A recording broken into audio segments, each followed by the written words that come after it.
Over the course of 8 decades, applying a single philosophy with absolute consistency, one man turned a $100 investment into a personal fortune exceeding $130 billion. He did not use algorithmic trading. He did not use massive leverage. He used simple arithmetic.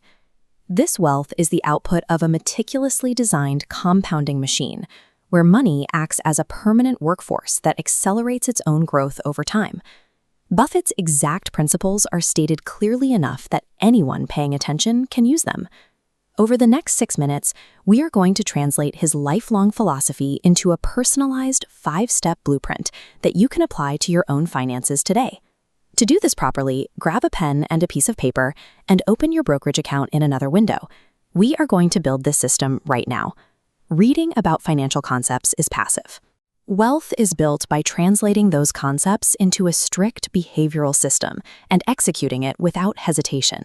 Step 1 is to activate the time multiplier. The mathematics of compounding dictate that every year you delay is a year you steal from the most powerful end of your growth curve. This chart shows a $500 investment made at the start of Buffett's tenure in 1965, compounding at Berkshire Hathaway's historical 19.7% average. For the first few decades, the absolute dollar growth is steady but modest. Then, as the base expands, the growth itself accelerates and the line goes nearly vertical. That mathematical reality is why over 99% of Buffett's entire net worth was accumulated after his 50th birthday. On your paper, write today's date next to step 1. The best time to start was 20 years ago. The exact second best time is today. Step 2 is capping lifestyle inflation. To run a compounding machine, you have to stop thinking of money as something you spend and start thinking of it as a worker you employ.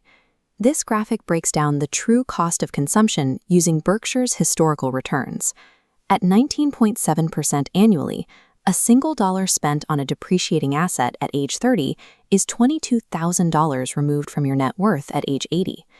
Look at your budget, find a specific dollar amount you can invest every single month, and write it down under step 2. Then log into your bank and set up an automated transfer for that exact amount into your brokerage. You are building your own continuous float, capital that will feed the machine automatically. Starting this immediately, automating your deposits, provides the raw fuel. Now you need to know exactly what to buy. Step 3 is filtering for moats. In the 1960s, Buffett bought control of Berkshire Hathaway, then a struggling New England textile manufacturer, simply because the shares were statistically cheap. The industry was dying, and he spent 20 years pouring capital into a doomed operation. He later estimated that error cost him $200 billion in lost opportunity. His longtime partner, Charlie Munger, helped correct this flaw by establishing a new rule. It is far better to pay a fair price for a wonderful business than a wonderful price for a fair business.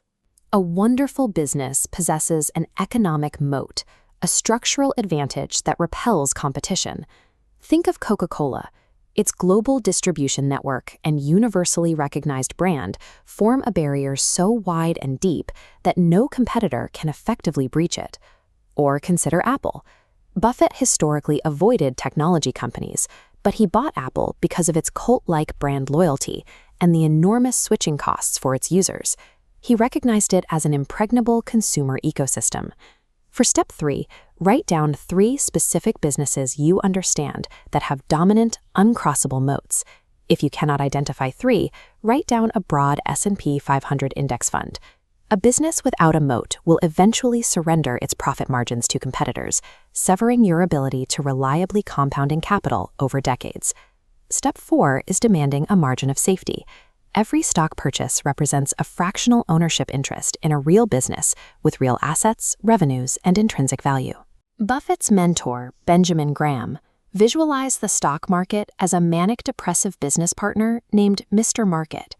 When Mr. Market is euphoric, he offers absurdly high prices for your shares.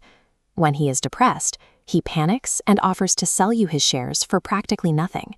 Your job is to ignore his mood, wait for the panic, and buy the assets at a steep discount to their true value. Go to your brokerage account right now. Take the 3 moat-protected businesses you selected and set automated price alerts 15 to 20% below their all-time highs. Step 5 is drafting the panic pact. Eventually, the market will collapse. Prices will halve, headlines will spell disaster, and your own nervous system will scream at you to sell. This is the ultimate test of Buffett's core behavioral rule. Be fearful when others are greedy, and greedy when others are fearful. When the entire financial system panicked in 2008, Buffett deployed billions into dominant companies at extraordinary discounts. At the bottom of your paper, write this sentence: I will not sell during a market crash. I will buy more. Now physically sign it. All the analytical intelligence in the world is useless if you abandon your strategy the moment a crisis hits. Your emotional discipline dictates your returns. Look at the paper in front of you.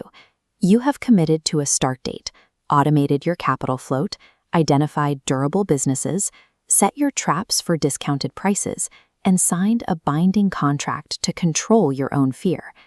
In 2006, after executing these exact steps for a lifetime, Buffett pledged over 99% of his vast fortune to the Gates Foundation. Buffett spent 80 years treating every dollar as a compounding asset because he prioritized the intellectual game, the deep satisfaction of remaining patient, staying disciplined, and being proven right over a lifetime. Tape your completed blueprint to your monitor. Let the machine run. And subscribe to the channel to keep building your financial framework. Because the final lesson of Warren Buffett's compounding machine is clear. To master the financial markets, you must first master yourself.